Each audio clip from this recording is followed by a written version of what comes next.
Tomber les masques, ne nous laisse pas faire semblant, ne nous laisse pas être faux. Viens par là, le cœur, tu as pu le faire. Personne n'est qualifié, on est tous en train d'apprendre, personne n'est arrivé. On est tous en train de chercher à te contempler, à t'observer. Ce qu'on veut, c'est le faire avec un cœur sincère, sans faux semblant, et de véritables jeux pour ta gloire, parce que c'est tout ce qui compte. Merci Saint-Esprit. Au nom de Jésus, nous avons prié. Amen. Amen. Amen. Amen. Amen. On peut acclamer le Seigneur.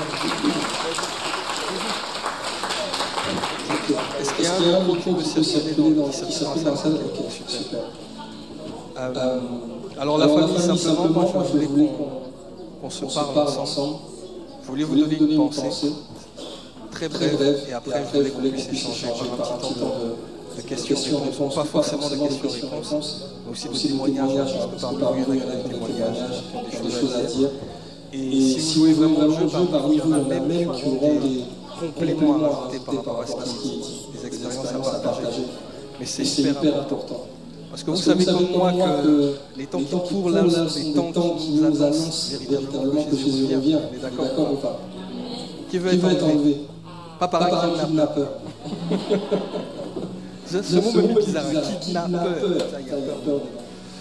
Le Seigneur revient bientôt. Tu sais ce que le Seigneur regarde aussi particulièrement au niveau de la jeunesse, il y a un mensonge.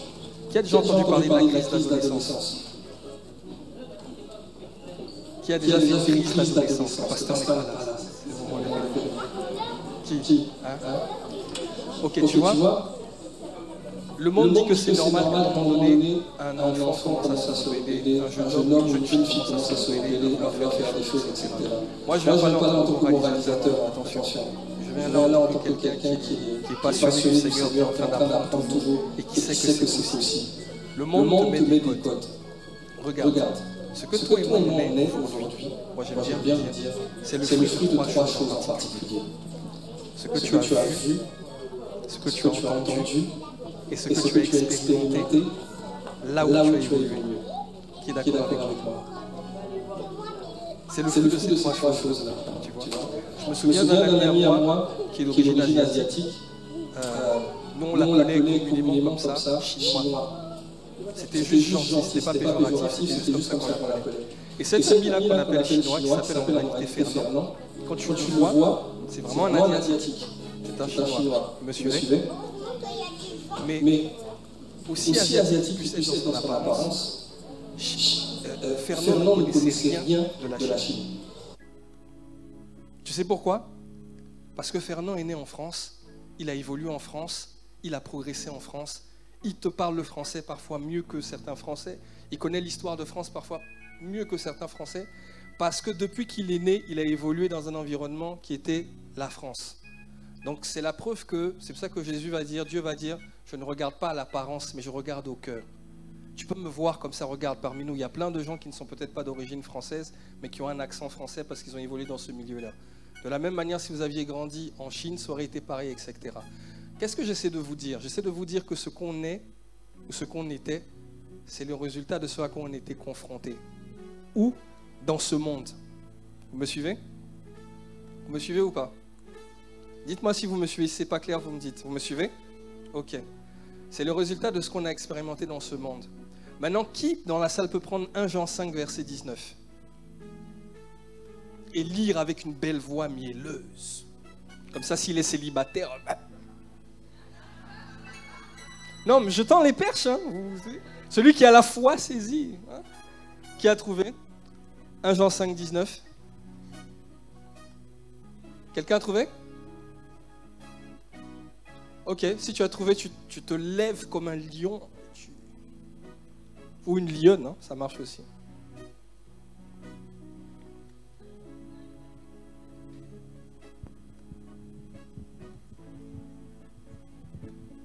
Jean 5, verset 19. Nous savons que nous sommes de Dieu, alors que le monde entier est sous la coupe du diable. Vous avez entendu? Nous savons que nous sommes de Dieu et le monde entier est sous la coupe du diable. Dans d'autres versions, on dit il est sous la puissance du malin. Le monde entier, et le pasteur nous le rappelait, est sous la puissance du... Et le malin, c'est le père du Dis bien, c'est le père du... Maintenant, fais cette analyse-là, mon frère, ma soeur. Ce que tu es, ce que tu penses être, c'est ce que tu as vu, entendu et expérimenté ou dans un monde qui est sous la puissance du père du mensonge. Ça veut dire qu'il est fort possible que ce que tu as toujours cru que tu étais était un mensonge. Est-ce que tu me suis? Est-ce que tu me suis? Moi, je me rappelle quand j'ai commencé, j'ai grandi dans une cité. Si tu peux juste doser un peu le piano. J'ai grandi dans un quartier et j'étais fier d'être un mec de Tess. Je ne sais pas si ça se dit toujours, hein, J'étais fier d'être un mec de la street, comme ça qu'on parlait. Pour moi, avoir le bac n'était pas plus important qu'avoir un casier judiciaire ou être passé à Fleury-Mérogis. Je ne caricature pas, hein, mais je vous dis qu'aujourd'hui, le monde t'influence avec un mensonge. Voilà pourquoi quand le Seigneur t'appelle, il te dit pas viens, il dit viens. Tu vois, comme pour te dire qu'en fait à la base tu n'es pas comme ça. Et moi aujourd'hui ce que je voudrais vous partager simplement avant d'échanger avec vous, c'est de vous dire, ne soyons pas ignorants de ce qui est en train de se passer. Mets de côté mon costume, là, mes boutons et tout machin, là je veux parler vraiment avec mon cœur. Pour que chacun d'entre vous, chacun d'entre nous, on puisse rentrer dans ce à quoi Dieu nous a appelés clairement et faire ce pour quoi on a été appelés, il faut qu'on soit soumis et qu'on serve dans l'église locale dans laquelle Dieu nous a établis, à savoir ICC Dijon. Là, je parle à ma famille de Dijon, ok? Si tu n'es pas d'ICC Dijon, c'est la même chose, mais dans ton assemblée locale. Il faut que tu serves ici. Regardez, il y a deux types de personnes dans le monde. Il y a ceux à qui Dieu parle. Qui a déjà dit Dieu m'a dit? Dieu t'a déjà dit des choses? Ouais, ok. Et qui comme moi, n'a jamais entendu... Bon, aujourd'hui, oui, mais avant, tu n'as jamais entendu Dieu te parler. Qui? Non, lève bien la main, les portes, on est ensemble. Amen. Ok, donc tu vois, il y a deux types de personnes. Il y a des personnes à qui Dieu parle, comme Joseph. Vous connaissez Joseph? Ok. Il y a des personnes à qui Dieu ne parle pas forcément directement, comme David. Vous connaissez David? Bon, comme vous avez l'air de ne pas trop me suivre, prenez avec moi 1 Samuel 16, verset 1. Allez, 1 Samuel 16, verset 1. J'aimerais aller rapidement, mais je ne sens pas que vous me suivez là. Est-ce que vous êtes là? Non, si vous êtes là, dites-le moi clairement. Est-ce que vous êtes là? Oui. Ok. 1 Samuel 16, verset 1. C'est le moment où Dieu va dire, on va aller rapidement parce que je sais qu'il y a la réunion des piliers, il ne faudrait pas prendre trop de temps. C'est le moment où Dieu va dire en fait à Samuel, j'ai trouvé un homme qui m'intéresse. Dans ce cas-là, c'est Dieu qui a trouvé. Vous me suivez? Joseph, Dieu va lui parler par des songes directement. Tu vois? Mais que Dieu te parle directement ou que Dieu t'ait localisé, tu vas rentrer dans ta destinée au moment seulement où le berger sur lequel tu es établi va te dire, va et accomplis telle mission. J'insiste sur ce point-là. Et je sais que ça ne va pas me rendre populaire, mais tant pis, ce n'est pas mon problème. Je préfère te dire la vérité. Ne te blague pas, ne te laisse pas emporter par les courants actuels.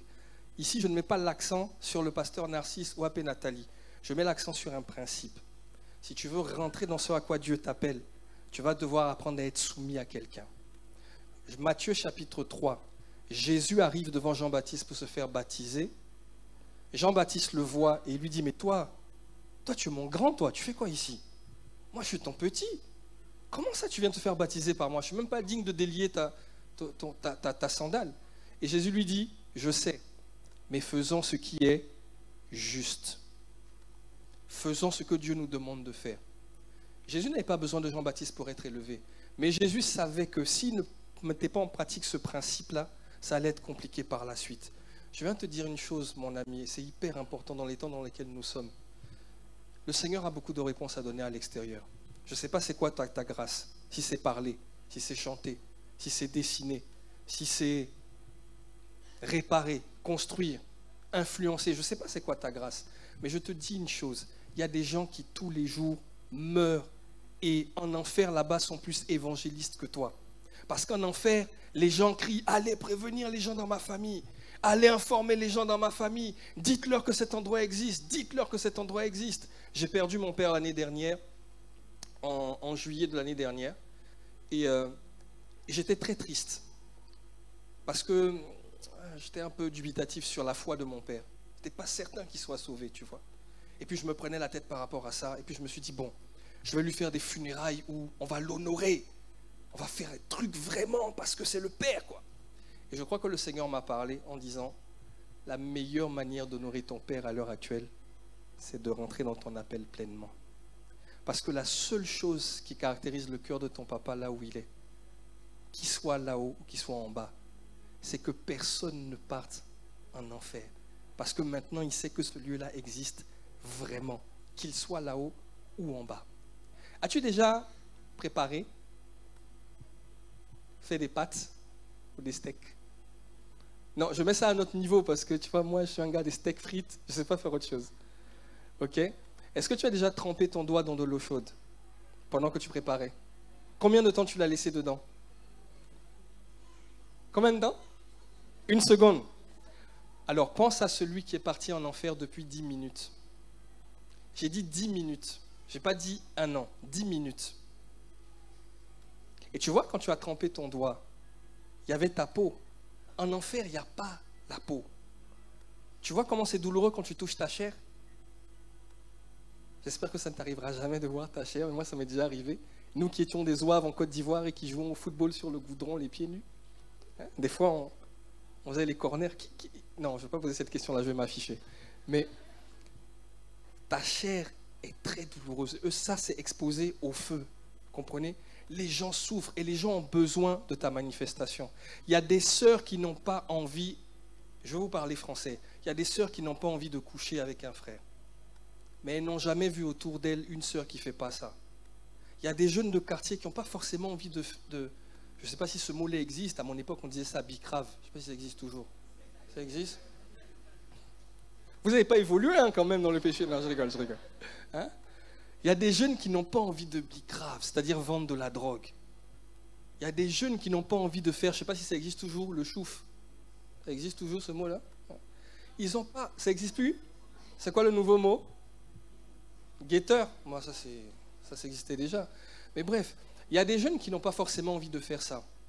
Mais ils n'ont jamais vu quelqu'un comme toi faire autrement et s'en sortir. Ils n'ont jamais vu. Et les gens ont besoin de voir ça.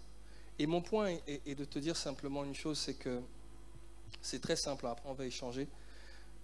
Parce qu'il y a quelqu'un quelque part qui a besoin de ta manifestation, peu importe qui t'es, d'où t'es, ce que tu as fait, ton style, ta race, ta face, peu importe, il y a quelqu'un qui a besoin de toi. J'avais préparé des choses, mais là j'ai juste envie de vous parler avec mon cœur comme ça. Il y a quelqu'un qui a besoin de toi. Tu dois prendre ta vie au sérieux, là où tu es maintenant, tel que tu es maintenant. C'est possible de le faire. Dis avec moi, c'est possible de le faire. Est-ce que ça veut dire que tu ne vas pas avoir des challenges? Mais bien sûr que tu vas en avoir. Tu penses que des fois, ce n'est pas l'heure de la prière et puis je suis sur FIFA 22 et puis je lutte un peu. Qui joue à FIFA ici? Levez les mains. Ah, pourquoi vous... Moi-même qui ai le micro, je fais je vous décomplexe, je fais Des fois, c'est l'heure. Tu sens que... Et puis tu es en train de jouer à Ultimate, c'est en ligne. Tu sais que si tu lâches la manette, tu perds. C'est compliqué. On est tous passés par là. Mais ce que j'essaie de te dire, c'est qu'aujourd'hui, tu vois, c'est moi qui tiens le micro aujourd'hui. Aujourd'hui, je vous parle comme ça. On est en train de parler en famille. Mais je vous garantis que malgré les imperfections de ma vie, je ne savais pas que des gens pouvaient donner leur vie à Jésus par ma vie. Je ne savais pas que des vies pouvaient être transformées par ma vie. Je ne savais pas. Et regarde, moi j'ai 36 ans. Toi, t'as quel âge? 20, 21. Mais purée, t'as de la marge. En plus, à ton âge, vous, votre génération, elle est trop chaude, c'est abusé. Vous êtes trop chaud. Parce que nous, avant, il y avait quand même un certain respect dans le quartier avec les grands et tout, etc. Mais vous, là, vous n'avez pas de respect. Ça veut dire qu'à l'inverse, vous avez un zèle qui est décuplé par rapport à nous autres. Ça veut dire qu'il y a des Goliaths que nous, on a vus, on a flippé. Vous n'allez pas flipper. Ça veut dire que vous avez ce feu-là. Là où nous, on va jouer les spirituels. Faut être sûr que c'est l'esprit qui t'a parlé. Parce que vous allez dire, nous, on fonce, il n'y a rien. Il y a un nouveau mot qu'ils disent là, c'est il y a R. Il y a R. Il y a R. Moi, j'y vais, il y a R. Mais c'est ça. Vous avez ce truc-là de faire des exploits, honnêtement. Et Et je vous dis, il y a des jeunes sœurs qui n'ont pas envie de coucher. Il y a des frères qui ont envie de s'en sortir et qui ont besoin de vous voir, vous. Tu sais quoi, des fois, ce n'est pas voir quelqu'un faire un exploit qui fait que tu changes. C'est de voir comment la personne se comporte pendant qu'elle galère. Ça a un impact. Quand mon père est décédé, juste avant ça, une semaine avant, c'était la cérémonie d'ordination. Hein, pour ceux qui sont à ICC, il y avait la cérémonie d'ordination des pasteurs, assistants pasteurs, etc. Vous vous rappelez? Moi, je devais être ordonné assistant pasteur à ce moment-là. Mais je n'avais pas été fidèle et diligent dans un domaine, à l'intégration.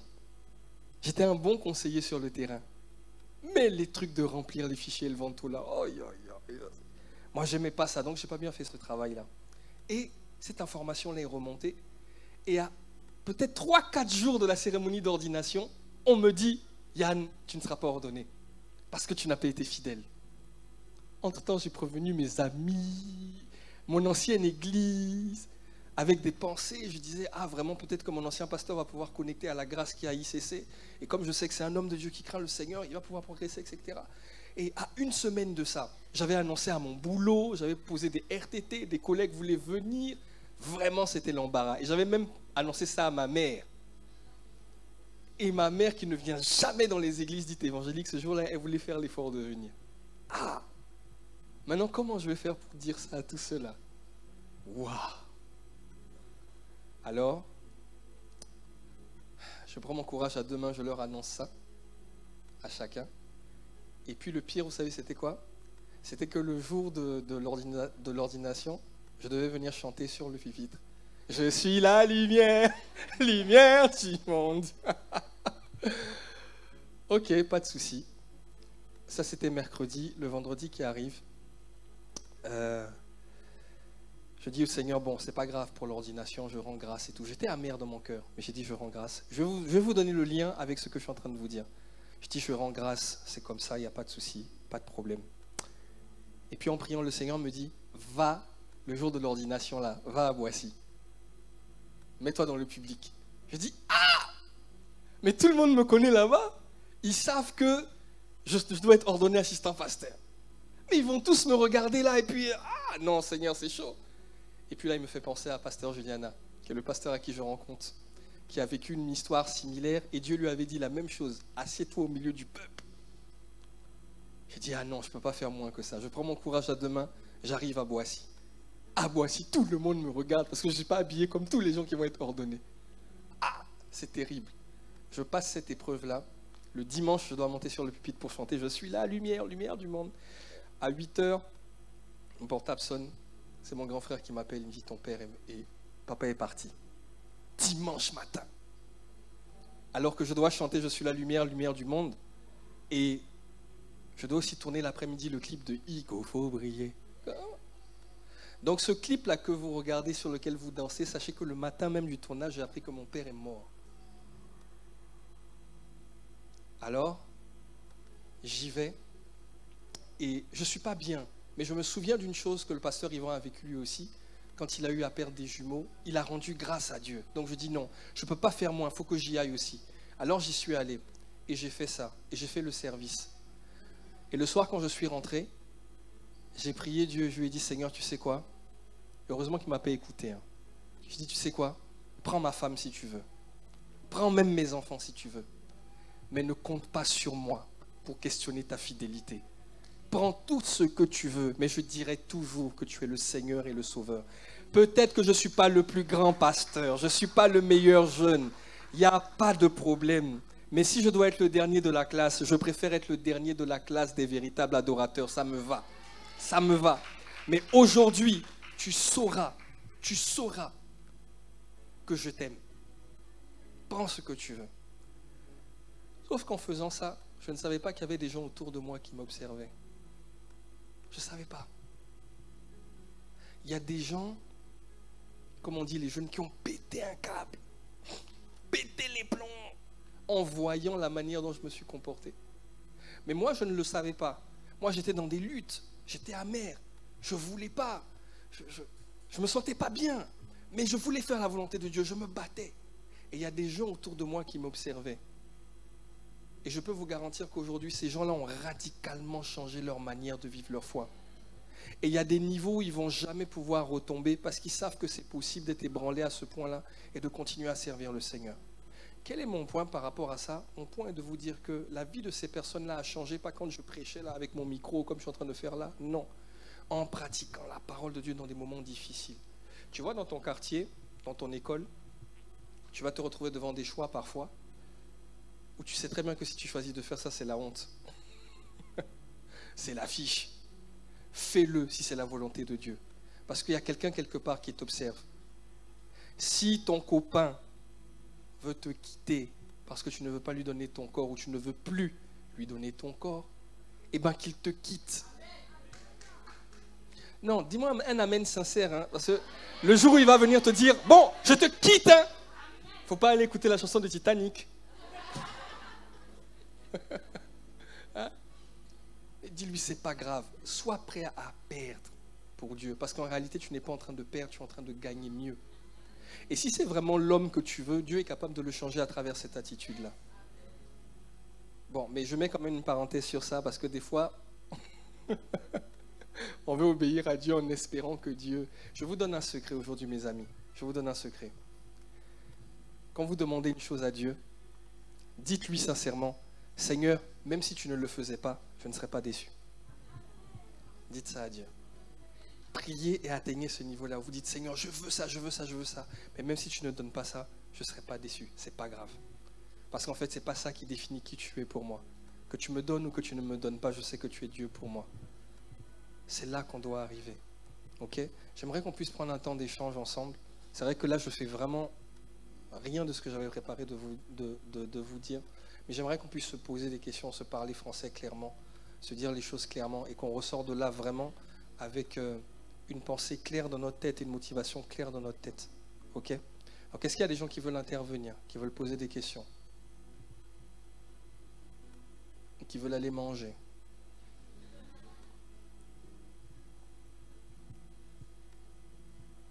Non? Personne? Quelqu'un qui lève la main? C'est qui? Ok, vas-y. D'abord, c'était pour proposer le micro.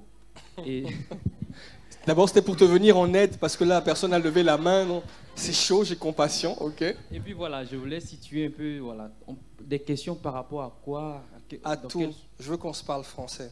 Okay. Et si je ne sais pas, franchement, je vous dirai je ne sais pas. Okay, mais je veux vraiment qu'on se parle français. Est-ce que j'ai le droit d'embrasser ma copine? Non.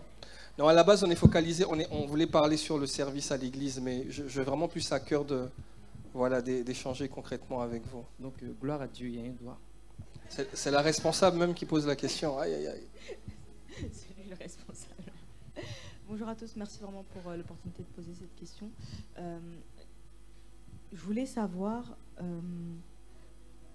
comment on fait en fait pour que le mal qu'on peut vivre à ce moment-là ne se reflète pas sur notre service ou sur notre façon d'agir ou d'interagir avec les autres, parce que on peut se dire que bah voilà, tout le monde sait que là je suis pas bien, là j'ai vécu une situation compliquée, donc même si je serai pardonnée parce que voilà, les gens connaissent ma situation. Mais comment on fait justement pour pouvoir mettre ses sentiments à part entre guillemets et vraiment servir le Seigneur ou faire ce qu'on doit faire sans que ça pourrisse un peu.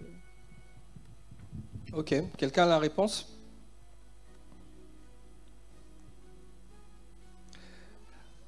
Non? Ok, moi je vais te donner mon point de vue. C'est une décision. Parce que la réalité, les sentiments...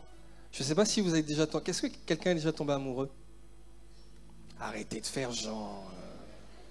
Ok.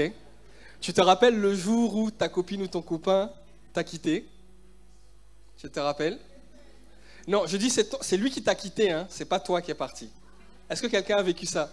Est-ce que quelqu'un comme moi a eu le cœur brisé à plusieurs reprises avant de rencontrer la femme de ma vie? Alléluia.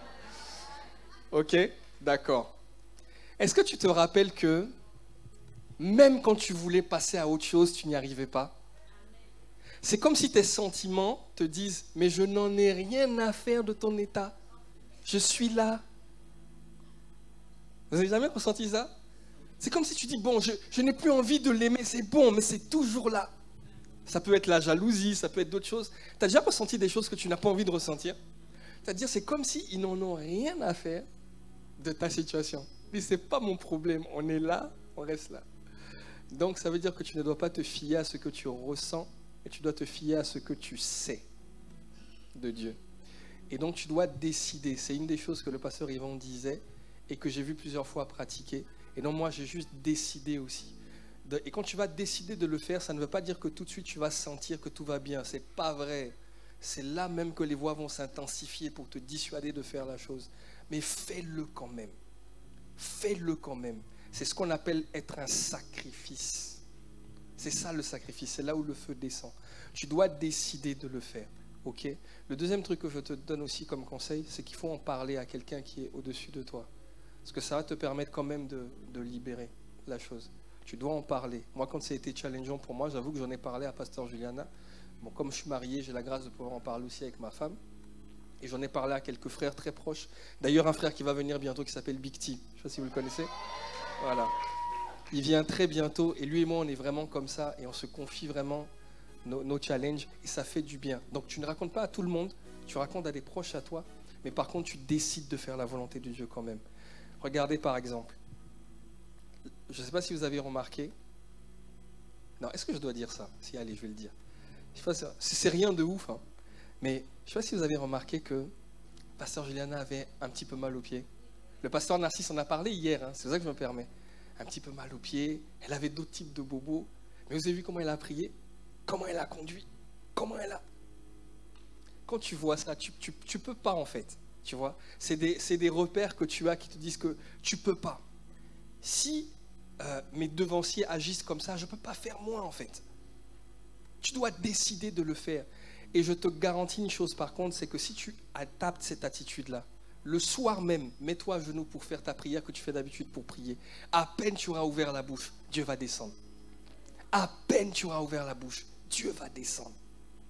Et c'est juste formidable. Et c'est là que tu rentres dans une nouvelle dimension. Je suis tellement pressé de vous faire écouter le nouvel album que je prépare.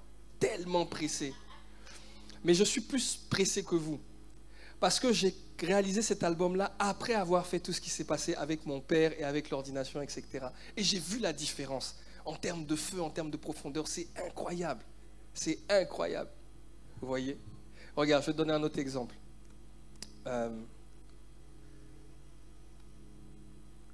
Je travaillais dans une banque à l'époque. Je raconte ça souvent à la formation 101, comme je suis formateur là-bas. Je travaillais dans une banque et puis je suis allé, pour revenir sur ce que je vous disais tout à l'heure, avec la pensée de mon identité en Christ, de ce que je suis un chrétien, je suis là pour le bien des gens, etc. Avant de comprendre ça, quand j'étais à la banque, quand je travaillais, je me disais, mais purée, je perds mon temps là. Les âmes meurent à l'extérieur. Je dois sortir pour aller prêcher dans le métro comme pasteur Semayas, comme Cospiel. Hein? Qu'est-ce que je fais là assis à ce guichet? Je n'avais pas compris que partout où Dieu t'a positionné, tu peux être un agent d'influence. Sauf que je n'avais pas compris ça comme ça. Alors, en écoutant les enseignements, j'ai commencé à comprendre la pensée. Et puis, il y a eu un monsieur qui venait du Ghana, qui gagnait bien sa vie, mais il y avait une bonne partie de son salaire qui était payé au black. Donc, sur les papiers, on va dire qu'il gagnait 1 000 €, mais en fait, il en gagnait 3 000. Voilà, pour vous illustrer la chose. Et ce monsieur, quand il venait à la banque, les gens le méprisaient un peu. Tu vois, les gens le méprisaient un peu. Et puis moi, je suis arrivé avec mon cœur de chrétien, comme toi. Je me suis dit, non, moi je ne méprise personne. Toutes les âmes sont chères aux yeux de Dieu, etc. Et donc je reçois ce monsieur dans mon bureau, on discute. Et puis, ce monsieur, on fait le point et il m'explique pourquoi il est à découvert, etc. Et son compte est souvent à découvert. Si c'est ton partage, ça s'arrête maintenant dans le nom de Jésus. Il y a beaucoup d'amen, hein, non? Il y a beaucoup de découvertes, là, on dirait. Je rigole. Et donc, ce monsieur était à découvert. Et en fait, quel est mon point? C'est qu'avant, je me disais, mais je perds mon temps à écouter ce monsieur-là me parler de ses histoires. Mais quand tu es chrétien et que tu as l'Esprit de Dieu, tu fonctionnes autrement. Alors, j'ai décidé de lui parler comme si c'était Dieu qui lui parlait. J'ai pris mon courage à deux mains. Tu peux le faire à l'école, tu peux le faire à ton travail. Et je lui ai dit, monsieur tel, on va l'appeler monsieur Eric, ok? Et dire monsieur Eric, c'est pas que vous avez un mauvais fonctionnement de compte, c'est que votre compte n'est pas à la hauteur de qui vous êtes. Tu vois comment je lui ai emmené ça? Je l'ai valorisé alors qu'il se méprise tout le temps. Il me dit, mais comment ça? Et puis je lui explique, comme je connaissais un peu son histoire, je lui explique, vous regardez, vous avez fait ça, vous avez fait ça, vous avez bâti ça dans votre vie, vous avez fait ça, votre compte ne vous ressemble vraiment pas. C'est le compte qui n'est pas à la hauteur de vous. Voilà comment vous devez fonctionner maintenant. Et puis je lui ai donné quelques conseils. 3 mois après, il est venu me voir et il m'a déposé une clé sur le bureau. Il m'a dit, je vous remercie monsieur Tegbe, parce que maintenant je suis devenu propriétaire. Mais est-ce que je lui ai imposé les mains? Pas du tout. Est-ce que même j'ai prié pour lui le soir quand je suis rentré à la maison? Pas du tout. J'ai dû même jouer à FIFA. Pas du tout. Mais en fait, quand je lui ai parlé, quand je lui ai dit ces paroles-là, ça a touché son cœur. Et il a pris ces paroles-là alors que même moi, je ne me rendais pas compte. Vous voyez ce que je veux dire? Je ne me rendais pas compte. Et il a travaillé avec ces paroles-là et aujourd'hui, il est devenu propriétaire. Mais en étant propriétaire, c'est-à-dire que ses enfants vont grandir avec une mentalité de propriétaire. Et donc, ses enfants vont progresser dans cette mentalité-là, etc. Et en fait, dans sa famille, il n'y avait personne qui avait été propriétaire. Et grâce à ce petit discours que j'ai eu avec lui, ce monsieur a changé l'histoire de sa famille. Parce que maintenant, dans sa famille, il croit que c'est possible de devenir propriétaire, même si on vient de tel endroit, ici dans ce pays. Vous comprenez ce que je veux dire? Maintenant, moi, ça, je l'ai fait inconsciemment. Et toi qui as 20 ans, 21 ans, 22 ans, et qui connais le Seigneur, qu'est-ce que Dieu ne peut pas faire avec toi? Qu'est-ce que Dieu... Regarde, c'est juste pour caricaturer. Viens avec moi, frérot. Regarde mon pote. Acclamez pour lui quand même. Ok. Tu vois, moi, imagine-moi, comme tu me vois habillé là comme ça, je rentre dans un quartier. Jésus-Christ, Dieu vous aime. Jésus, donnez vos vies à Dieu. Les gars, même, est-ce que tu me comprends? Maintenant, regardez. Rentre dans le quartier, annonce le Seigneur. Jésus arrive. Jésus est de retour bientôt. Il est bientôt là.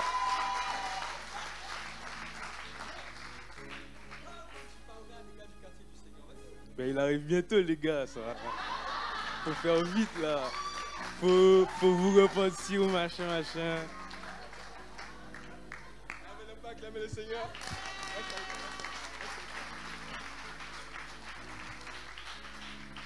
Dieu s'en fout de tout ça. Et il s'en fout aussi de tout ça. Ce que Dieu considère, c'est ce qui est ici, à l'intérieur. Tu vois? Si moi, il y a des endroits où je ne peux pas aller prêcher. Ils ne vont pas me prendre au sérieux. Il y a des endroits où toi, tu ne peux pas aller prêcher, on ne va pas me prendre au sérieux. Il y a des endroits où tu ne peux pas aller prêcher, on ne va pas me prendre au sérieux. Mais chacun, selon son couloir, peut rentrer et apporter la parole. Déjà, je caricature, hein, mais en réalité, les mecs de quartier ne sont pas comme ça, mais c'est juste pour caricaturer. Je prends un extrême. Mon frérot, là, s'il rentre dans le quartier où il prenait la tête à tous les petits du quartier, exemple, et aujourd'hui, il arrive, il vous parle du Seigneur. Le premier truc qui va vous choquer, c'est même pas ce qu'il dit, c'est lui, en train de vous parler du Seigneur. Je parlais la dernière fois avec le pasteur d'Orléans. Le pasteur d'Orléans, je ne sais pas si vous le connaissez. Vous connaissez le pasteur d'Orléans? Oui, tu connais. Quand il me racontait ce qu'il faisait avant, il m'a dit que le jour où un de ses amis l'a revu, il a dit, si toi, tu me parles de Jésus aujourd'hui, c'est que Dieu existe. Il dit, toi, si toi aujourd'hui tu me parles de Jésus, c'est que Dieu existe. Tu vois, lui peut rentrer dans des endroits, moi je ne vais pas rentrer. Toi, tu peux rentrer dans des endroits où je ne vais pas rentrer. Toi, tu peux rentrer dans des endroits où je ne vais pas rentrer. L'important n'est pas de faire du buzz. Et c'est par là que je veux terminer mon échange. Bah, tu peux t'asseoir, frérot. On peut acclamer le Seigneur pour le frère. L'important n'est pas de faire du buzz ou d'être connu. Tu peux avoir 10 000 j'aime, 10 000 likes sur tes pages, 10 000 abonnés, 20 000, 30 000 abonnés. Si tu n'as pas le like de Dieu, ça ne sert à rien. Ça ne sert à rien. Par contre, ce que Dieu veut, c'est que tu en aies 10 000, 15 000, 20 000 pour influencer 10 000, 15 000, 20 000. Là, Dieu est d'accord. Tu vois, l'enjeu n'est pas d'influencer un maximum de monde. L'enjeu premier, ne cherche pas d'abord à influencer, cherche toi-même d'abord à devenir le message. Ok? Moi, je crois fermement à ça. En fait, tu vois, là, ça bouillonne tellement dans mon cœur, je ne sais pas comment te le dire, mais quand je te vois, je me dis, mais purée, tu es stylé, beau gosse, contour propre. Imagine toi en train de parler avec sagesse aux gens. Imagine toi en train de donner des conseils à des frères, à des sœurs à toi. Imagine toi en train de parler, je ne sais pas moi, en train En fait, ce que j'essaie de dire, c'est que tu peux être swag en vêtements et puis swag en consécration aussi. C'est juste magnifique. C'est juste magnifique. Imagine toutes ces sœurs qui se dévalorisent, toutes ces sœurs qui n'ont pas confiance en elles. Regardez Jésus qui était la star des stars. Jésus, la star des stars. Moi, je ne sais pas si vous avez parmi vous souvent contacté des stars de ce monde. Parce que quand tu veux les contacter, tu auras le garde du corps. Après le garde du corps, il y aura le manager. Puis le manager, si tu peux lui apporter quelque chose, il va peut-être te connecter à la star. Et quand tu vas connecter même à la star, il ne va même pas te calculer. Mais Jésus, la star des stars, il a quitté le ciel. Il est descendu. Et il est venu à tes côtés pour faire de toi une star aussi. C'est la même attitude que nous devons avoir. C'est la même attitude. Tu ne dois plus être celui qui se moque des gens qui sont assis au premier rang de la classe. Ou du frère ou de la sœur qui a des lunettes et des boutons et qui est première de la classe. Non. Tu dois encourager les gens qui se moquent d'eux à les imiter. Tu dois être ce message-là. Tu dois être ce message-là. Tu dois être quelqu'un qui influence avec les pensées, avec le cœur du royaume. C'est hyper important. Je te garantis, il y a des gens en enfer. Ils t'en veulent, mais tu n'as pas idée. Parce qu'ils estiment que tu n'auras pas assez parlé de Jésus. Tu ne leur as pas assez parlé de Jésus. Il y a un témoignage comme ça, il y a un des pasteurs qui a raconté, qui disait que Dieu l'avait ravi, et il s'est retrouvé en enfer, et puis il a vu des membres de sa famille. Et puis, quand les membres de sa famille l'ont vu, les membres de sa famille lui ont dit, mais tu ne m'as pas assez parlé de Jésus. Et le pasteur dit, si, mais je t'ai parlé de Jésus. Et tu sais ce qu'ils ont répondu au pasteur? Mais tu n'as pas assez insisté. Tu te rends compte? Tu n'as pas assez insisté. Insister, ça ne veut pas forcément dire continuer de répéter à parler. Ça veut dire insister dans ta propre consécration personnelle pour devenir encore plus crédible dans ce que tu vas dire, dans ce que tu vas faire. Tu n'as pas assez insisté. Et c'est là qu'on doit aller, les amis. Le Seigneur revient bientôt, croyez-moi. Moi, je crois qu'on sera la génération qui allons vivre l'enlèvement. Mais je peux me tromper. Ça, c'est ma parole. C'est moi qui dis, ce n'est pas Dieu qui a dit. Mais moi, je pense vraiment qu'on sera la génération qui vivra l'enlèvement. Mais, les amis, on ne doit pas le vivre tout seul. Je ne sais pas à quoi Dieu t'a appelé. Mais s'il te plaît, réponds.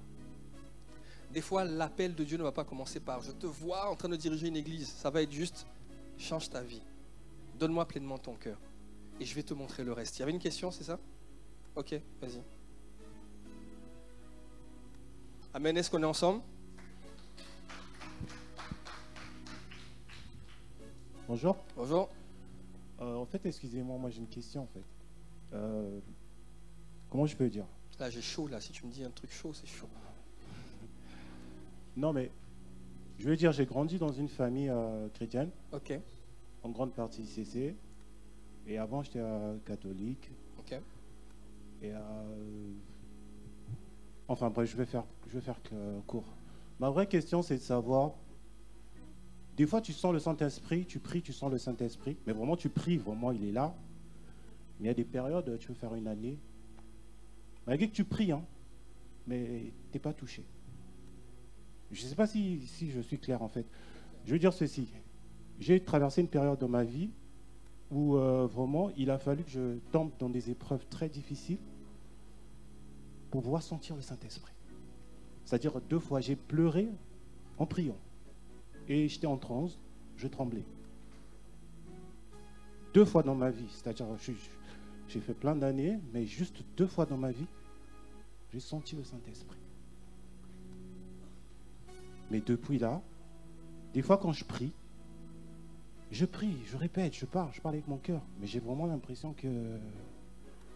En fait, l'impression que j'ai, c'est que Dieu ne m'écoute pas. Ou mes paroles, peut-être, ne traversent pas le toit de ma maison. Genre, ces paroles, c'est juste pour moi, en fait. C'est pour ça, en fait, que je suis ici grâce à des sœurs qui m'ont amené à SCC. Elles m'ont dit, non, viens. Donc, du coup, je suis là. C'est pour expérimenter, en fait, une nouvelle vie. Parce que je crois en Dieu au fond de moi. Mais parfois, je suis rempli de doutes devant l'adversité, devant certaines situations. Et ce qui fait que ma foi, même si elle était montée à un moment, elle baisse. Et quand elle baisse, c'est pour longtemps. C'est pour ça, en fait, qu'aujourd'hui, je recherche. Par exemple, je vais vous dire une anecdote. J'ai jamais parlé en langue. Mais je sais que c'est important. Et je sais que ça arrive à beaucoup de gens. Mais la question que je me pose toujours, mais comment ils font pour parler en langue? C'est quoi parler en langue? Mais j'y arrive pas. Malgré tous mes efforts. Je peux me réveiller le matin, je prie toute la journée, j'écoute des prédications, j'écoute l'adoration, mais j'ai l'impression que Dieu il m'a dit, non, moi je ne veux pas t'écouter pour l'instant, tu restes là-bas. Je comprends. Donc voilà, si vous pouvez un peu m'éclairer. Merci pour la question. On peut acclamer le Seigneur.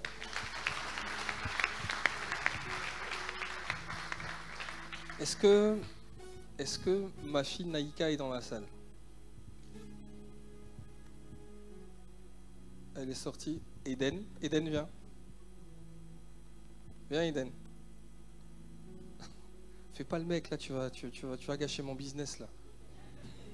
Tu vas m'afficher, là. Viens, Eden, viens. Viens.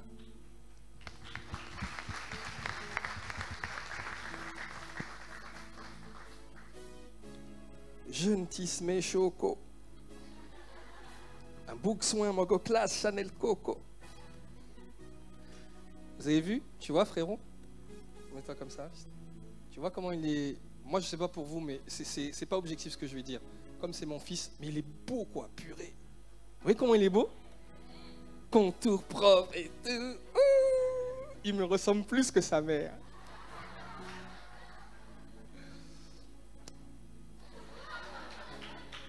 Mais il est loyal, vous avez vu ça? Ok. Alors, tu sais quoi? Monte juste là parce que je veux que tout le monde te voie. Les gens sont en train de dire, mais où il nous emmène? Donc là, vous le voyez. En plus, il n'a pas la pression, hein.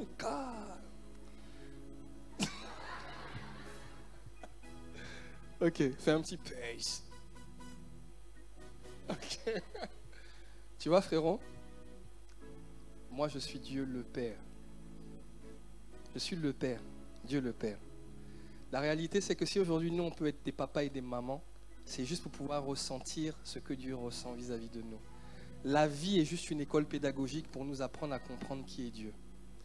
Moi, je suis le Père. Et Dieu est à la fois aussi la mère. Voici Jésus le Christ, mon fils. Ah, comment il est beau. Sans péché, sans bouton, sans tache. Il est grave, hein, celui-là. Maintenant, moi je suis Dieu le Père, je monte et je vous regarde vous tous. Je vois des gens qui sont boucles d'oreiller, casquettés, là je parle comme des du quartier, casquettés, des gens de la street, je vois des gens qui sont classe, je vois des gens qui sont EP, des gens qui sont un peu dans la galère, etc.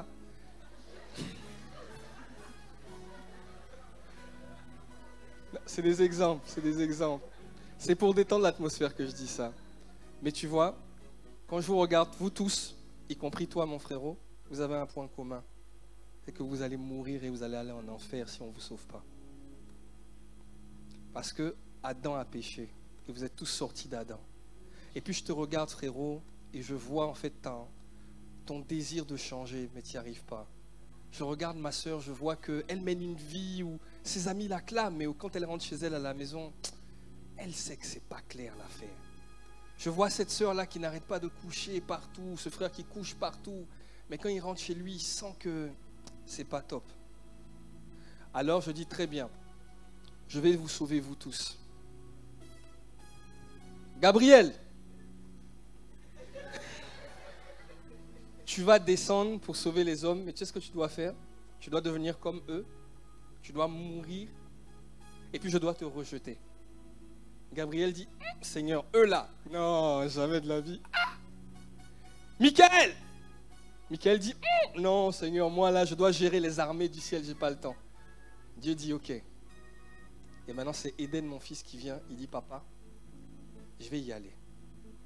Je dis Eden. Il dit oui papa, je vais y aller. Je vais me rendre semblable aux hommes, à chacun d'entre vous. Je vais prendre toutes vos maladies. Et voilà la technique. Quand je vais être sur la croix, je ne vais pas porter seulement le péché, mais je vais devenir moi-même le péché. Afin que quand je meurs, ce soit le péché qui meurt. Comme ça, quand je ressuscite, il n'y a pas de péché. Mais il y a une condition, papa, laquelle tu dois me rejeter. Quoi? Ok, allons-y. Alors, j'envoie mon fils. Mon fils, il vient sur la terre. Il vit la vie qu'il doit vivre. Et puis maintenant arrive le moment où il doit aller à la croix pour toi, mon frère, pour moi. Qu'est-ce qu'il fait? Mon fils est tellement en panique. Il y en a qui ont des enfants ici? Quand ton enfant a 42 fièvres, tu vois comment tu es? Quand ton petit frère a 42 fièvres, tu vois comment tu es? Je vois, moi, mon fils, en tant que père, en tant que mère, je vois du sang couler du front de mon fils. Tellement il est angoissé. Mais je ne dois rien faire. Parce que c'est le processus. Ensuite, je vois qu'on prend mon fils, on l'emmène devant des gens. On critique mon fils. Et puis on met des coups à mon fils. On crache sur mon fils. On prend la barbe de mon fils. On arrache. Ça saigne. J'ai le pouvoir de tous vous mélanger. Mais je ne dois rien faire. Ensuite, on envoie mon fils devant un moins que rien. Il s'appelle Ponce Pilate. Il dit, ah, fouettez-le. On enlève les habits de mon fils. On prend des fouets avec des hameçons derrière. On le frappe. Je vois le dos de mon fils. Ah! Mettez-vous un peu dans les conditions. Ensuite, on le ramène. On prend une couronne d'épines. On met sur sa tête. On enfonce. Touche comme ça ici. Touche ta tempe. Tu sens ton os, non? La couronne d'épines, ce sont des soldats romains qui l'ont posée. Ils n'ont pas posé ça comme des hôtesses d'accueil. C'est des soldats romains. Ils ont pris, et la Bible dit qu'ils ont enfoncé. Donc aujourd'hui, je suis convaincu que certaines épines ont dû peut-être toucher le crâne de Jésus. Imaginez. Ensuite, on le prend, mon fils. On le met sur une croix. Et puis on perce sa main. Mon fils. On prend ses pieds, on perce ses pieds, mon fils. Et puis comme si cela ne suffisait pas, il doit se passer le pire. Moi, Dieu, qui n'ai jamais abandonné personne, je dois l'abandonner. Alors mon cœur a mal, parce que je vous regarde tous. Tout ça pourquoi? Parce que j'ai envie de vivre en vous. J'ai envie d'habiter en vous, j'ai envie de vous parler. J'ai envie qu'on ait une intimité, vous et moi. Je vous regarde, je regarde mon fils unique. Et je prends courage. Et je dis, allez, je vais le faire. Et puis au moment où je me retourne, mon fils dit, Eli, Eli, lama sabachthani. Ça veut dire, Père, Père, pourquoi m'abandonnes-tu? Aïe, aïe, aïe, aïe. C'est comme si je suis en train de noyer mon fils dans l'eau. Et puis à un moment donné, il sort la tête de l'eau et puis il dit, Papa, pourquoi tu me fais ça? Ah. Alors, ma question est la suivante. Est-ce que vous êtes sûr que Dieu n'a pas envie de vous écouter? Vous avez considéré tout ce qu'il a donné? Tout ça pour que vous soyez ses enfants. Tu es sûr que Dieu n'a pas envie de t'écouter quand tu pries? Tu as vu ce qu'il a donné pour que tu puisses l'entendre? Alors, ne te laisse jamais avoir par Satan qui va te faire croire que Dieu ne t'écoute pas. Ou Dieu ne t'entend pas. Parce que tu vois, lui là, je ne vais jamais le donner pour vous, jamais de la vie. Mais Dieu, il a donné son Fils unique afin que quiconque, il a donné l'unique afin que n'importe qui. Quel est mon point, frérot? Et pour chacun d'entre nous, ne laisse jamais quelqu'un te faire croire que Dieu ne t'écoute pas. C'est faux. C'est faux. Tu as vu le prix que tu mets quand tu achètes des vêtements? Tu as vu la manière dont tu l'utilises, dont tu en prends soin? Regarde le prix que Dieu a payé pour pouvoir t'entendre. Alors Dieu t'écoute toujours. Ce n'est pas une question de sensation. il est toujours là pour toi. Il t'entendra toujours. Et tu sais quoi? Il t'a même fait un clin d'œil. Il dit, avant même que tu n'ouvres la bouche, je sais déjà de quoi tu as besoin. Même si tu n'arrives pas à parler, je sais déjà de quoi tu as besoin. Si demain ça n'arrivera pas dans le nom de Jésus, mon fils est malade et qu'il commence à perdre des cheveux, je ne le saurai que quand je vais constater une surface. Mais Dieu dit, je connais le nombre de tes cheveux. Ça veut dire que quand il y a un cheveu qui tombe, il est au courant. J'essaie de dire à une sœur que Dieu aime beaucoup les coiffures. Ça l'intéresse. Donc il est prompt à te dire quel est le type de crème que tu dois mettre dans tes cheveux. Ça l'intéresse. Parce qu'il connaît le nombre de cheveux. Non mais c'est biblique. Il connaît le nombre de cheveux. Tu vois, tout ça, j'essaie de te dire quoi, frérot, c'est que Dieu est là. Dieu est beaucoup plus déterminé que toi à ne pas te laisser tomber. Dieu est plus déterminé que nous tous à ne pas te laisser tomber. Parce que tu vois, le meilleur c'est quoi? C'est que quand Jésus est ressuscité, il n'est pas ressuscité comme il l'était avant. Quand il s'est retrouvé devant Philippe, il a dit à Philippe, mets ta main sur le côté. Non, Thomas, c'était Thomas. Mets ta main sur le côté. Mets ta main dans mon doigt, regarde, c'est bien moi. C'est-à-dire que Jésus est monté avec les cicatrices, il les a gardées éternellement. Mais toi et moi, si demain on a un accident et qu'on perd un pied, quand on ira au ciel, ce pied va repousser. Parfait. Je ne sais pas si tu te trouves beau ou belle, mais je peux te garantir que quand on te verra au ciel, tu seras... Non, la beauté que tu as actuellement, c'est rien. Mais quand tu verras le Seigneur, le Sauveur, et qui te fera check-moi de l'épaule, quand il va faire comme ça, tu vas voir les trous. Il les a gardés à jamais. Pour que plus jamais, frérot, tu n'aies l'impression que Dieu n'est pas avec toi ou que Dieu ne t'écoute pas. C'est cuit. La seule chose qui fait que tu as cette sensation-là, je ne vais pas dire que c'est le péché, mais je peux dire que c'est un peu ça, une façon de pécher, c'est que... Vas-y, Eden, tu peux y aller. Tu peux y aller. Ça, c'est les garçons, ça, il y a un escalier.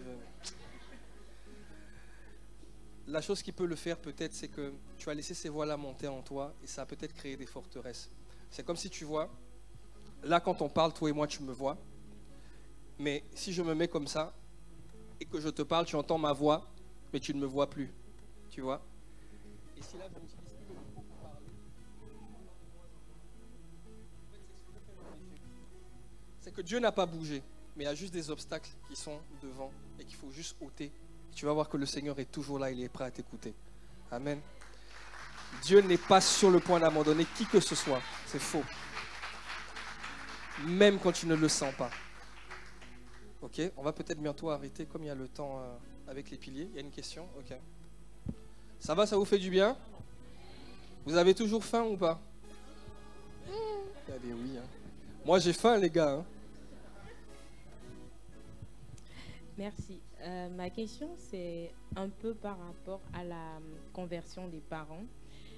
Généralement, nos parents, on les aime bien. Ils ont fait leur parcours. Ils nous ont appris beaucoup de choses. Et une fois, on a la grâce, on est venu au Seigneur. Et il nous arrive souvent, on doute, un peu comme ce que vous avez dit tout à l'heure. Des fois, on ne sait pas totalement si nos parents sont convertis ou s'ils ne le sont pas. Bien sûr, c'est dans les cas où ils n'ont pas une marche franche et on sait qu'ils sont convertis. Comment je vais dire? Est-ce que vous avez peut-être des astuces ou des façons de faire, par exemple, qui ont aidé à clarifier cette situation avec les parents, bien sûr, sans aller les bousculer, sans aller les évangéliser. Offenser, voilà, sans aller les évangéliser. Papa, convertis-toi, sinon tu vas aller en enfer. Voilà, sans aller comme ça, parce que bon, moi je pose la question parce que dans mon cas, moi j'ai pas été combattue, mais mes parents étaient, mon père a été le premier à m'encourager parce qu'il a vu un changement total dans ma vie, dans ma façon d'être. Il m'a toujours encouragé. Je sais qu'il avait un passé chrétien, il a été baptisé, mais après voilà, je ne sais plus où est-ce qu'il en est dans tout ça. C'est une très bonne question. Merci. C'est une très bonne question. Quelqu'un dans ce cas-là? Amen. Oui, je vois les deux mains. Vous voulez que vos familles soient sauvées? Dieu le veut plus que vous. C'est ça qui est intéressant. Mais regardez, Dieu veut sauver vos familles plus que vous-même. Est-ce que vous savez ça? Déjà, ça, c'est la première pensée qu'il faut accepter. Il n'y a personne ici sur la terre, même pas toi, qui est plus inquiet du salut de ta famille que Dieu lui-même? Personne. Donc Dieu est déjà plus chaud que toi. Premier point. Le deuxième point, c'est que ce même Dieu qui est beaucoup plus chaud que toi, c'est lui qui doit te donner des instructions. Et tu vas voir que l'une des instructions qu'il va te donner, c'est la suivante. Tu viendras vers lui, tu vas dire, Seigneur, j'ai mon père qui est décédé, ou ma mère qui est décédée, ou mon frère qui a une situation difficile, ou j'ai un cousin qui a un problème, mon père n'est pas converti, ma mère n'est pas convertie, Seigneur, laisse-moi aller leur parler, et ensuite je reviendrai te suivre. Et tu verras que ce que Jésus va te répondre, c'est, laisse les morts enterrer leurs morts, toi suis-moi. Donc, c'est bizarre quand même. Comment il peut dire ça? Jésus est méchant, hein? Parle mal, hein? Laisse les morts enterrer leurs morts, mais suis-moi. Mais le même Dieu, le jour de la Pentecôte, non, ça c'était la manifestation, mais avant la Pentecôte, c'est le même Dieu qui va vous dire, allez, faites de toutes les nations les disciples, et puis il va dire, commencez où? À Jérusalem. Autrement dit, commencez chez vous. Là où tu voulais commencer au départ, là, va commencer là-bas maintenant, après m'avoir suivi. Donc, moi je crois à la chose suivante. La meilleure manière d'aider Dieu, c'est de faire ce qu'il te demande de faire. Quand tu nais de nouveau, quand tu viens à Christ, il va t'établir dans une église locale, il va te bâtir, il va te construire, il va t'édifier, il va te préparer, il va t'envoyer en mission, etc. Fais ça. Parce que rien ne dit que c'est toi qui vas sauver ta famille. Et la réalité, c'est que si Dieu s'est souvenu de toi en te faisant naître de nouveau, Dieu s'est souvenu de ta famille aussi. Oui, oui. Dieu s'est souvenu de ta famille. Donc par toi, le salut va arriver. Mais peut-être pas, peut-être pas toi qui vas prier le Seigneur et convertir ton père ou ta mère. Toi, tu vas juste être un signal que quelque chose a commencé. Et tes parents vont constater un changement chez toi. Ils vont constater une attitude différente. Sans forcer. Et j'insiste dessus parce que des fois, on veut blaguer nos parents. On veut montrer qu'on est... Non, non, non. Reste toi-même, sans forcer. Ils vont le constater et parfois, le salut va venir de quelque part d'autre. Et ton témoignage à toi va être le point final de Dieu. Ça va être le « c'est pourquoi ». C'est-à-dire que quand ils vont rencontrer Dieu et qu'ils vont comprendre ce qui s'est passé, tu seras pour eux un appui solide en disant « mais c'est ça que Dieu a fait dans la vie de mon fils ou de ma fille ». Donc la clé pour moi, c'est simple. Ce que Dieu t'a demandé de faire, fais-le. Parce que Dieu est plus inquiet du salut de tes enfants, de tes parents, que toi-même. Et le salut viendra. Et puis moi, je crois que quand on fait ça, le Seigneur prend tes parents et maintenant il les sanctifie, c'est-à-dire il les met à part. Il prend tes parents, il prend ta famille, il les met à part, comme sur une liste de qualifications de ceux qui doivent être sauvés. Maintenant, tout va dépendre aussi de ta marche, mais pas que, parce qu'il y a d'autres angles. Mais tout va dépendre aussi de ta marche. La Bible dit, c'est une prophétie dont le temps est fixé. Vous connaissez ce verset? Vous le connaissez ou pas? Et puis la même Bible dit, mais si elle tarde, attends-la.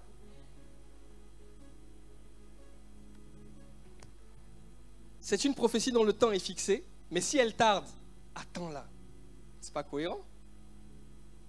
Le temps est fixé, mais elle tarde. Elle peut tarder si toi, tu ne réponds pas à l'appel. Mais comme Dieu est fidèle, Dieu va peut-être susciter quelqu'un d'autre ou te rattraper toi pour aller faire en sorte que la prophétie s'accomplisse. Mais dans tous les cas, mon point est de vous dire que quand Dieu envoie sa parole, ça ne retourne pas à lui sans avoir produit de l'effet. Moi, je crois personnellement que la clé des clés pour notre famille, c'est toi-même deviens le message. Réponds pleinement à l'appel. Ce n'est pas forcément toi qui vas aller prêcher à tes parents. D'ailleurs, ce sera même bizarre. Ça dépend comment tu vas l'emmener. Hein.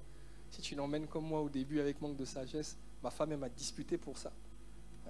Elle m'avait reproché de ne pas aller quand même faire un coucou à mes parents à Noël, mais d'être toujours à l'église. Ah, moi, c'était un excès, hein, c'était pas équilibré. C'était vraiment un taliban spirituel.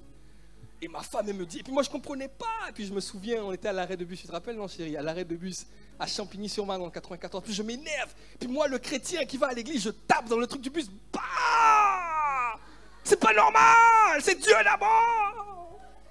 C'est pas ça le cœur de Dieu, les amis. C'est pas ça le cœur de Dieu. Tu vois? Donc c'est juste, réponds à l'appel du Seigneur, sois le message. Des fois, le Seigneur va t'inspirer de faire des actions, pose-les. Des fois, le Seigneur va t'inspirer de faire des choses, pose-les. Je me rappelle qu'avant que mon père meure, pour terminer sur ça, avant le décès de mon père, j'étais parti faire un concert à Vase d'Honneur et j'ai profité pour aller le voir après 20 ans. Il ne m'avait pas vu pendant 20 ans. Et quand je suis arrivé, j'aurais dû projeter la vidéo, vous auriez pleuré comme ça. Et quand je suis allé le voir, mon père n'a pas forcément mené une bonne vie, n'a pas forcément été loyal avec ma mère et tout ça, c'était un peu compliqué. Et puis, quand je suis allé le voir à la maison, on a commencé à discuter. Et je me souviens que je suis arrivé dans cette maison où il avait aménagé avec la femme avec laquelle il avait eu des histoires en trompant ma maman et tout. Bon, pas rentrer dans les détails. Et puis mon père a eu des enfants aussi avec elle, qui sont mes petites sœurs que j'ai rencontrées vraiment des années plus tard, quoi. Donc, je me souviens d'une chose. La première chose, c'est que quand j'ai appris que j'avais une petite sœur qui avait 25 ans, 26 ans, que je ne connaissais pas, la première chose que j'ai faite, c'est que je l'ai appelée. J'appelle ma petite sœur, je dis « Allô ?» Elle me dit « Allô ?» Je dis « C'est toi ?» je dis son nom. Elle me dit « Ouais, c'est qui ?»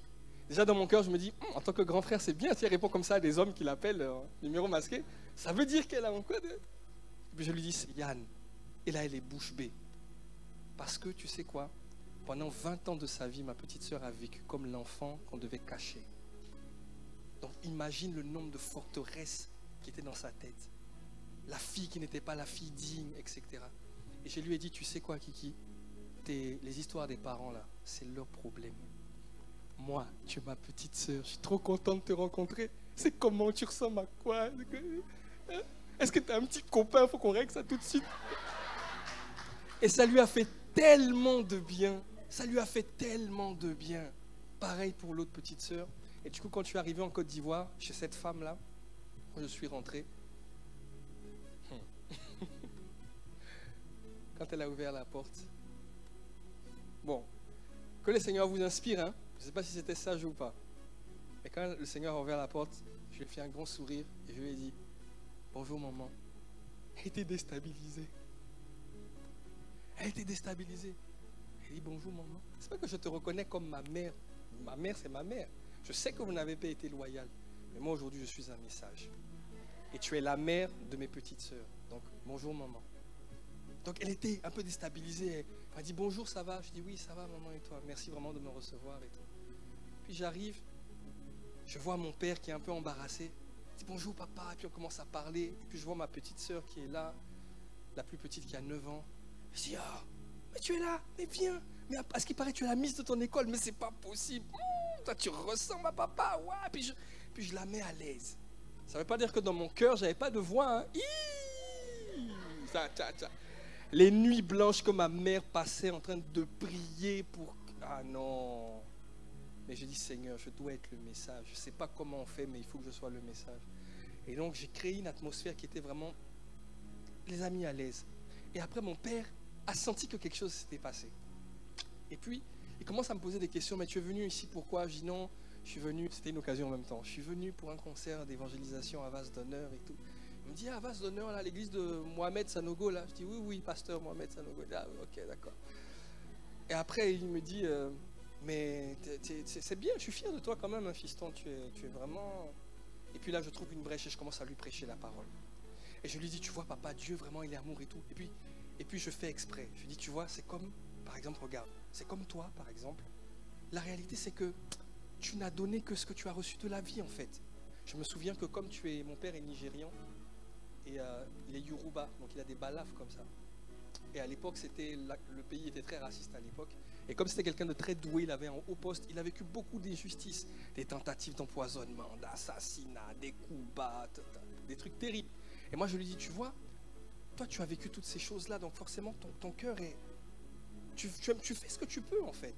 Et donc, du coup, tu t'es mis avec maman, bon, mais comme tu avais quand même un besoin de reconnaissance, d'appréciation, bon, tu es allé un peu...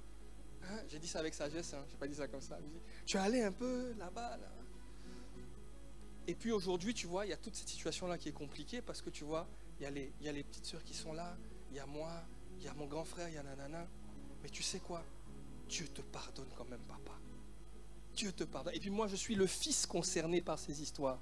Moi, j'ai vécu avec mes parents avant de venir en France. Donc, j'ai vu des scènes. Mon père sait que j'ai vu. S'il y a quelqu'un qui doit en vouloir à mon père, c'est moi. S'il y a quelqu'un qui doit lui en vouloir, c'est moi. Mais c'est moi qui suis en train de lui dire ce message-là. Et donc, je lui prêche un message d'amour. Oui, le Seigneur te pardonne. T'inquiète pas, tu vois. Donc, c'est ça. Dieu, il est comme ça, machin. J'ai fini tout mon discours. Vous savez ce qu'il m'a dit? Il m'a écouté. Je sais que ça l'a percé. Mais chez les Yoruba, un homme, c'est un homme, quoi. Il ne doit pas laisser ses sentiments. Donc, il me dit, je suis fier de toi, fils. Franchement, je suis d'accord avec tout ce que tu dis, mais moi, mon problème, c'est Jésus. Pourquoi lui? c'est lui seul, quoi? Non, tout ce que tu as dit là, c'est bien. Mais pourquoi c'est lui seul? C'est le seul chemin. Moi, c'est juste ça mon problème. Hein. Sinon, c'est tout. C'était la dernière fois qu'on a eu une conversation au niveau de la parole, tu vois. Mais mon exemple est de te dire que Dieu a ouvert une brèche à ce moment-là. Et moi, je suis certain d'une chose, c'est ma foi. Que le jour où on ira au ciel, si par sa grâce je tiens ferme, je verrai mon Père. J'en suis certain. Je suis sûr. Je suis sûr. Les gens peuvent dire ce qu'ils veulent. Il avait un Coran qu'il avait caché avant de partir, etc. Il lisait un peu, machin. Je suis sûr qu'au carrefour de la mort, Jésus est venu et lui a dit, come on. À cause de Yann. Est-ce que Yann, c'est un chrétien parfait? Mais bien sûr que non. Est-ce que je pêche pas? Mais bien sûr que si. Mais c'est pas vos péchés, gros péchés là. Hein? Non, je rigole. Voilà, la sœur a raison, elle a dit il n'y a pas de gros péchés. Hein? Non, mais j'essaie de te dire quoi? Réponds à l'appel. Tu vois? Fais seulement ce que Dieu te demande de faire et le Seigneur va s'occuper du reste parce qu'il est plus inquiet du salut de ta famille que toi-même. Tu vois? Donc voilà ce que je peux te dire par rapport à ça. On peut s'arrêter là ou vous avez encore des questions? Parce que je sais qu'il y a un temps après. Je ne veux pas vous retenir trop longtemps. Ok, on a la sœur qui est là. On prend peut-être 2 questions encore et après on arrête, ça vous va? Après je vous invite tous au grec. Tu as dit yes! C'est pas la bonne nourriture? Non, je rigole. Du coup, merci. Ma question c'était de savoir comment être sensible à la voix de Dieu en soi. Tu sais que tu en appelles, tu sais que tu dois faire certaines choses, mais comment être sensible pour savoir vraiment, ou bien être sûr que ce que tu fais, bah, c'est vraiment ce que Dieu veut que tu fasses, ou que tu es sur le bon chemin, ou un truc du genre. Ok, il faut écouter ce que le pasteur Yvan prêche depuis 2 semaines. Il faut bien écouter. Non, mais c'est pas une taquinade, hein. C'est juste que c'est vraiment pertinent, parce qu'il rentre bien dans le détail. Ce serait prétentieux pour moi de vous dire que je sais reconnaître la voix de Dieu et tout, à mon petit niveau. Mais ce que je peux te dire, c'est que ces brebis entendent sa voix. Ceux qui appartiennent au Seigneur savent reconnaître sa voix. Fais ce que je te dis là déjà, écoute bien ce que le pasteur Yvan a prêché ces 2 dernières semaines. Et il y a un séminaire sur entendre Dieu qu'il a fait il y a quelques années, je t'encourage aussi à l'écouter.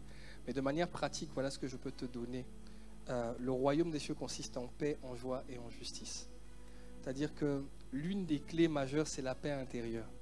C'est la paix du cœur. La deuxième clé, ça va être l'accord avec la parole. Avec juste ces 2 éléments-là, tu pourras savoir comment naviguer. C'est vraiment la paix. Quand j'ai changé d'église et que je suis venu rejoindre ICC, j'avais servi de manière très fidèle dans mon ancienne assemblée, mais j'avais eu peur de dire à mon pasteur que Dieu m'appelait à ICC. Parce que j'avais vu des gens partir de l'église et vraiment c'était compliqué. Je dis ah non, moi je veux pas qu'il me traite comme ça. Surtout que j'avais trouvé en lui une figure paternelle. Et puis quand finalement j'ai pris mon courage et que je lui ai dit, ça s'est très mal passé, parce que je lui ai dit 4 ans après. Donc pendant les 4 ans, tout ce que le pasteur Yvan prêchait, je le pratiquais dans mon assemblée. Et donc on me voyait comme un modèle. Et puis au bout de 4 ans, je dis au pasteur, je dois m'en aller parce que le Seigneur m'a parlé il y a 4 ans. Mais il me dit, mais tu rigoles ou quoi? C'est pas sérieux. Il y a autre chose. Donc ça a été très terrible. Et je me souviens que je n'étais pas bien dans mon cœur. J'étais vraiment très triste, mais j'avais une paix. Ça ne veut pas dire qu'il n'y avait pas la guerre autour. Jésus a dit, je vous donne ma paix, mais je ne vous la donne pas comme le monde donne.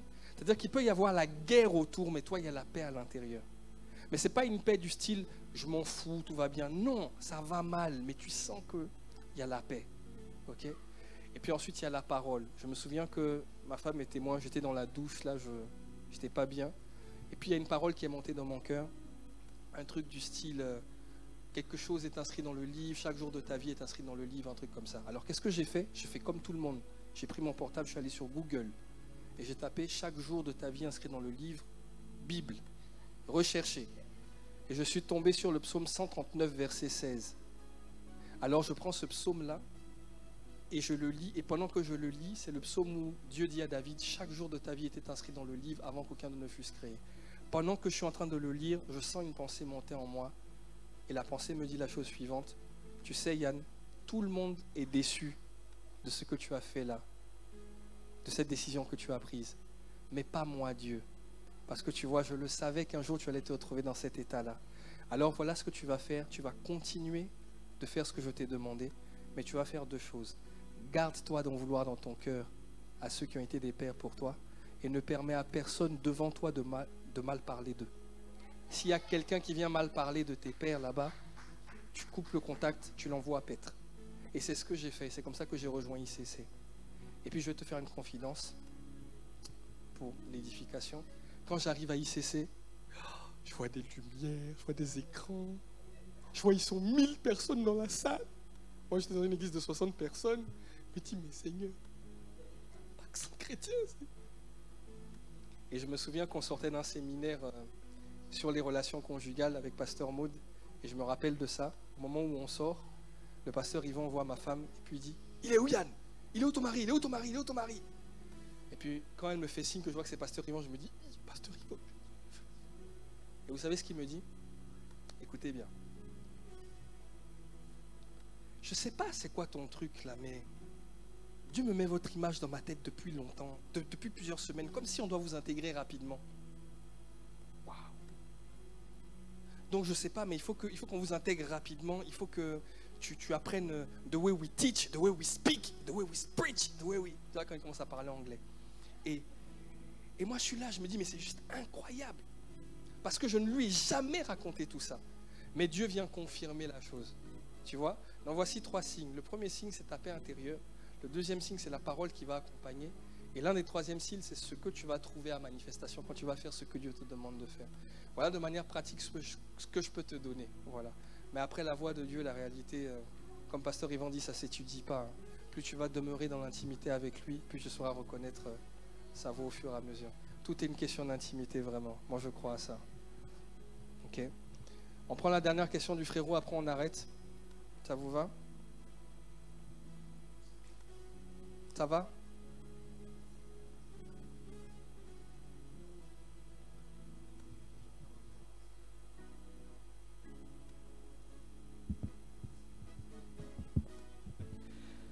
Par rapport au service, au temple que Dieu t'a établi, ce que vous avez mentionné au début, parce que moi j'ai déjà servi Dieu. Je servis dans le temple que j'étais avant, dans le ministère que j'étais avant. Malgré que j'étais dans ce service, Dieu m'a dit clairement que mon service, avant mon appel à moi, n'est pas lié à sa maison, à son corps du Christ physique, donc de manière comme temple et tout. En manière, moi, c'est le corps de l'église, mais de manière spirituelle en général.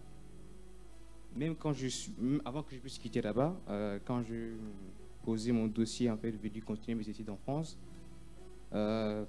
tellement que j'avais peur de la volonté de Dieu. Si je quitte ici, Dieu peut être contre la volonté, je puisse aller me retrouver dans un endroit où il n'a pas voulu que je puisse être. J'ai fait cette prière à Dieu, je me suis dit, bon, j'ai déposé mon dossier pour aller faire mes études hors de mon pays et hors de ton temple, là où tu m'as établi en train de les servir. Parce qu'il servait déjà, j'étais intercesseur, j'étais parmi les gens qui étaient choisis pour être à la chambre haute, en train d'intercéder pour l'église et tout. J'ai dit à Dieu, si c'est pas de ta volonté, que ça ne marche pas. Que les dossiers que tu as voulu, que je suis en train de faire, que ça ne marche pas. Ce qui était bizarre, c'est que ce dossier a marché, malgré qu'il y avait quelques manquements.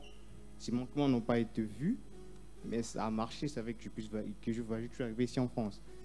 Et c'est en France que Dieu commence maintenant à me révéler une autre partie de cet appel, qui m'a dit de répandre le travail. Si un de mes dons qu'il m'avait donné, qui est un don artistique, et tout, il commence à me réorienter vers ça. Alors, je voulais poser cette question, est-ce que c'est obligatoire dans l'église auquel tu es que tu puisses servir? Où Dieu t'a établi? C'est une question. Est-ce que c'est obligatoire de servir dans l'église où Dieu t'a établi? J'ai failli dire le même oui que quand j'ai dit oui à ma femme. Mais c'est la même oui. Regarde, si tu prends 1 Samuel 17, verset 17 et Genèse 37, verset 12, je crois, tu vas voir les deux personnes dont j'ai parlé tout à l'heure, Joseph et David. Toi, tu es Joseph, parce que Dieu te parle. Mais tu ne peux rentrer dans ton appel que le jour où ton père va te dire « va ».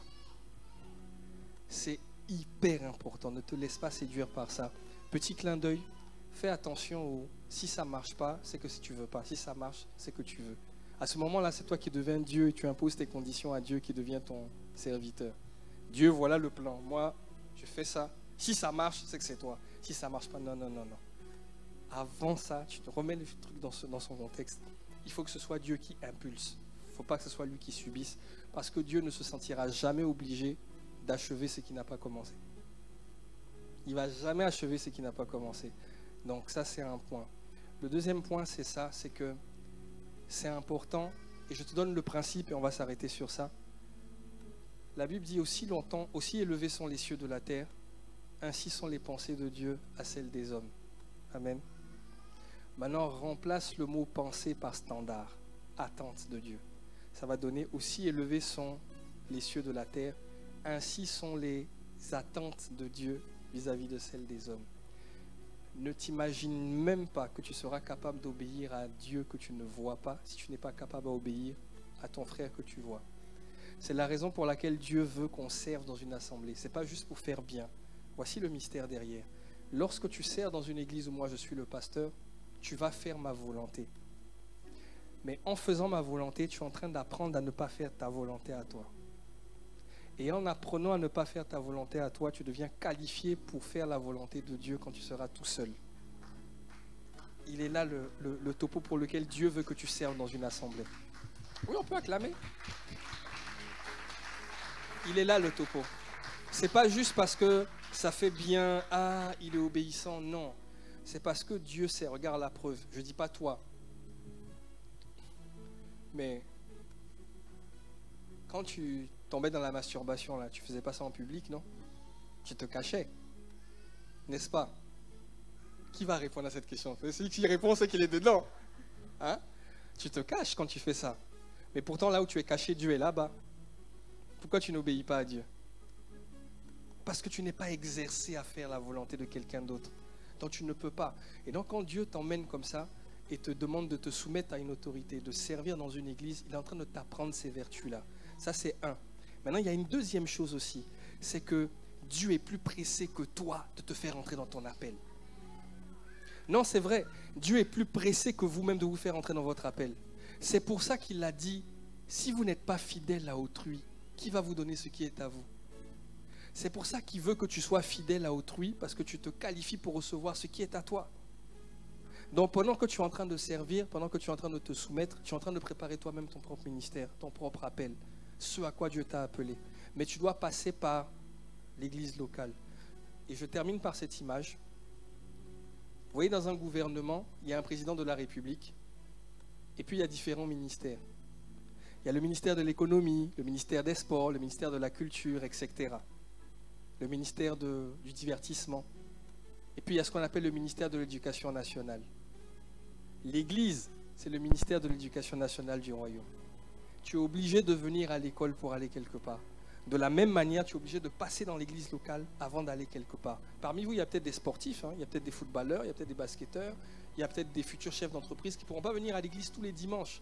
Mais de la même manière qu'ils sont d'abord allés à l'école, de la même manière, tu dois d'abord aller à l'école du Saint-Esprit, à l'église locale, où tu vas apprendre à servir Dieu, tu vas apprendre la diligence, tu vas apprendre à servir même avec injustice. Je peux être ton responsable et être un responsable charnel, grave. Et puis Dieu te dit, soumets-toi à moi. Ah, tu as plus de sagesse que moi, mais c'est moi qui suis là. Tu dis, viens, on va à gauche, ça va aller. Je dis, non, Dieu me dit, allons à droite. Tu dis, oh, Dieu t'a parlé. Tu fais quoi? Est-ce que tu vas me dire, non, responsable, Dieu m'a dit, on doit aller créer une division? Ou est-ce que tu vas plutôt être celui qui va prier, Seigneur, éclaire ton serviteur si c'est ta volonté? Et puis si jamais on va vraiment à droite, est-ce que tu seras celui qui va dire, je vous avais dit non? Ou est-ce que tu seras celui qui va dire, Respo, je sais qu'on a fait un mauvais choix, mais le plus important, c'est que tu as pris ta responsabilité. Ok? Je sais que la prochaine fois, tu vas y arriver. Je suis avec toi pour te soutenir. Si tu as besoin d'aide, je peux te décharger. Je peux t'aider. C'est ça que Dieu veut développer en toi. C'est cette attitude-là. Une fois, mon pasteur, à l'époque où on était, a prêché un message sur les autels. Un message bizarre, un peu compliqué. Un peu compliqué. Et ça a créé des doutes dans l'église. Et toute l'église a commencé à parler contre le pasteur. Oui, c'est de la sorcellerie, machin, tatatac. Et je me souviens que moi, ma femme, un frère à moi qui s'appelle Maverick, on est allé chez le pasteur. Et quand il nous a reçus, on ne lui a pas dit, papa, c'est pas biblique ton message là. Ça, c'est pas inspiré. Non. On lui a dit, papa, on n'a pas bien compris le message que tu as expliqué. Est-ce que tu peux nous réexpliquer un peu mieux pour qu'on comprenne? Et puis il nous a réexpliqué. On a dit, ah d'accord. Parce qu'en fait, papa, quand tu as dit ça, je pense que les gens ont compris comme ça. Puis on lui a dit comment les gens avaient compris. Et à ma grande surprise, vous savez ce que le pasteur a fait? Il a dit, mes enfants, en fait, je suis fatigué. Je suis fatigué parce que je traverse telle épreuve. Et c'est vrai que peut-être que, je ne vais pas donner les détails, mais je me suis laissé emporter un peu par tel truc. On lui a dit, papa, c'est pas grave. On va se soutenir, ça va aller. Parce qu'on sait que tu es un homme de Dieu. Il n'y a pas de problème avec ça. Qu'est-ce qui s'est passé? On a gagné un serviteur de Dieu comme ça. On n'a pas fait comme tout le monde. Non. Et c'est comme ça que Dieu vous travaille. Alors, est-ce que le travail est achevé actuellement? Non. Il y a encore plein de choses qu'on doit apprendre. J'ai envoyé un message la dernière fois à Pasteur Juliana, à qui on rencontre, pour lui dire, non, mamie, là, tu nous challenges trop. Moi, j'arrive pas. Là, j'arrive pas à te suivre. C'est trop... non, c'est trop. J'arrive pas, franchement. Donc, tu vois, on n'y est toujours pas. Mais rien qu'avec ce type de cœur-là que le Seigneur va bâtir, tu vas voir comment tu vas être utile dans le couloir même dans lequel Dieu t'appelle.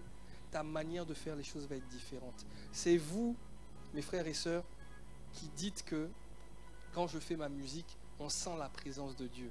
C'est vous qui le dites, n'est-ce pas? C'est pas moi qui dis, c'est vous qui le dites.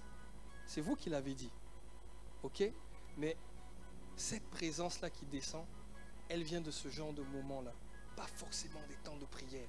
Elle vient plus des temps de sacrifice comme ça, qui sont arrosés après par des temps de prière. Tu n'as aucune idée de ce que tu produis dans ton propre ministère quand tu es à la sono là-bas en train de régler le son, en train de te battre au niveau de l'accueil, en train de te battre pour accueillir les gens, d'organiser les choses, de régler le micro, d'installer le pupitre. C'est là que l'onction se trouve.